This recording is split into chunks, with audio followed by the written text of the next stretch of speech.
کذب ثمود بطغواہا، جھٹلایا قوم سمود نے اپنی سرکشی کی وجہ سے۔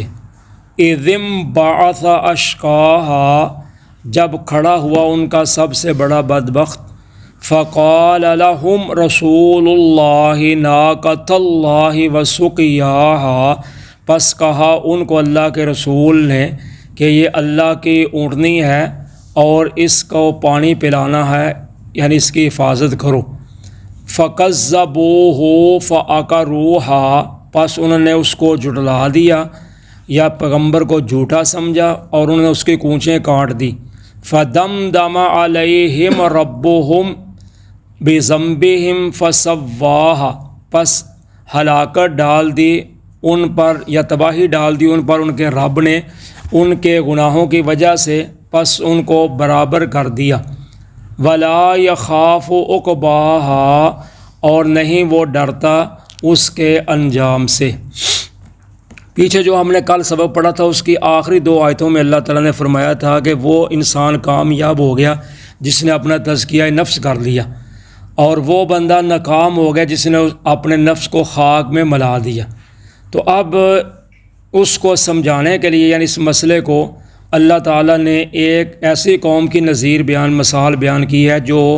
کہ مکہ کے بالکل قریب تھی، اور مکے میں اس کی بہت زیادہ داستانیں تھیں۔ تو وہ تھی مکہ بستی مدین والوں کی، قوم سمود کی، یعنی قوم صالح کی، جس کو مدائن صالح کہتے ہیں۔ تو اللہ تعالیٰ نے ان قوموں میں سے قوم صالح کا انتخاب کیا، کیونکہ وہ مکہ کے قریب تھی، مکہ والوں کا ادھر آنا جانا رہتا تھا، تو اس لیے اللہ تعالیٰ نے ان کو یہ مثال دے کر سمجھایا کہ جس نے اپنے نفس کو خاک میں ملا دیا اس کا انجام کیسا ہوگا، جیسا کہ آنے والی قوم جس کا تذکرہ اللہ تعالیٰ کرنا چاہتے ہیں ان کا ہوا۔ تو اللہ تعالیٰ فرماتے ہیں قوم سمود نے اپنی سرکشی کی وجہ سے جھٹلایا، یعنی وہ سمجھتے تھے کہ ہمیں کوئی پکڑنے والا نہیں ہے، چونکہ وہ پہاڑوں کے اندر انہوں نے تراش کر اپنے مکان بنائے ہوئے تھے، تو وہ کہتے تھے ہمیں نہ زلزلے کا نہ کسی ایسے مسئلے کا خوف و خطرہ ہے جو ہمیں تباہ کر دے، تو اس لیے وہ بے فکر ہو کر انہوں نے اپنے مکان پتھروں کے اندر تراشے ہوئے تھے، تو اس لیے وہ بے فکر تھے۔ تو اللہ تعالیٰ فرماتے ہیں جب ان کا سب سے بڑا بدبخت اٹھا تو اس کا نام تھا قدار بن سالف، جو اس قوم کا آدمی تھا۔ تو اللہ تعالیٰ فرماتے ہیں کہ ان کو ان کے رسول نے کہا، یعنی حضرت صالح علیہ السلام نے ان کو کہا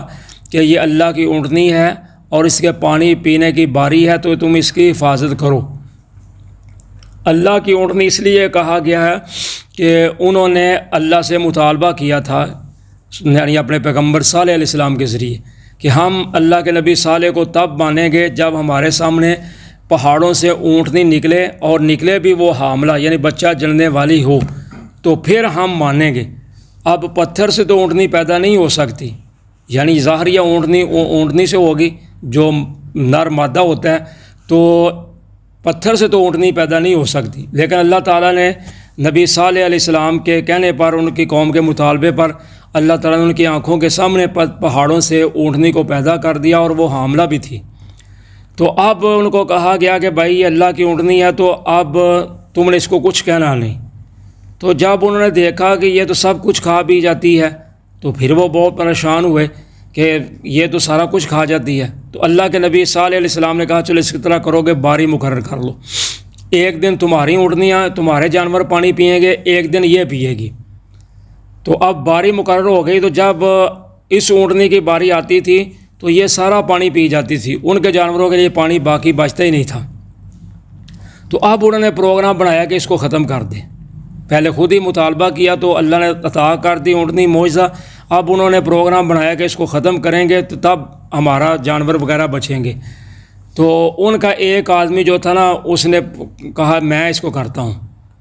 تو جب اس نے پروگرام بنا لیا، قوم کے جو بڑے بڑے تھے ان سے مشورہ بھی کیا، انہوں نے کہا ٹھیک ہے، تو یعنی اندر کھاتے اس نے مشورہ کر کے تو اس اونٹنی کی کونچیں کاٹ دیں۔ تو اللہ تعالیٰ فرماتے ہیں انہوں نے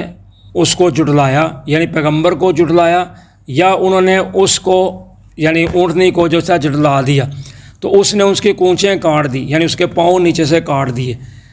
تو اللہ تعالیٰ فرماتے ہیں پھر ہم نے ان پر ہلاکت تباہی کو ڈال دیا ان کے گناہوں کی وجہ سے، پھر ہم نے اس کو برابر کر دیا، یعنی ایسی تباہی ان پر بھیجی کہ ان پر اللہ تعالیٰ نے زلزلہ بھیج دیا۔ اور ایک جگہ آتا ہے کہ ہم نے ان پر چیخ کا عذاب بھیج دیا۔ تو جب ان پر زلزلہ آیا تو اللہ تعالیٰ نے ان کو برابر، یعنی ان کی بستی کو برابر کر دیا، تو وہ اپنے گھٹنوں کے بل ہی اندر مکانوں میں ہی رہ گئے۔ تو اب گناہ ایک آدمی کا تھا، کونچیں ایک آدمی نے کاٹی تھی، تو قوم سب کو سزا ملی۔ تو اس کا مطلب یہ ہے کہ ساری قوم جو تھی وہ متفق تھی، یعنی وہ راضی تھی۔ جیسے ہم بیٹھے ہوئے ہیں تو ہم میں سے اگر کوئی بات ایک بندہ کرتا ہے تو باقی آدمیوں کی اگر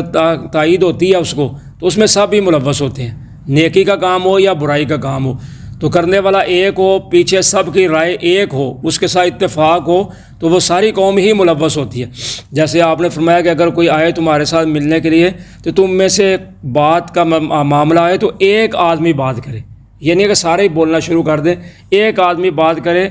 تو وہ بات ساری قوم کی طرف سے ہی بات ہوگی۔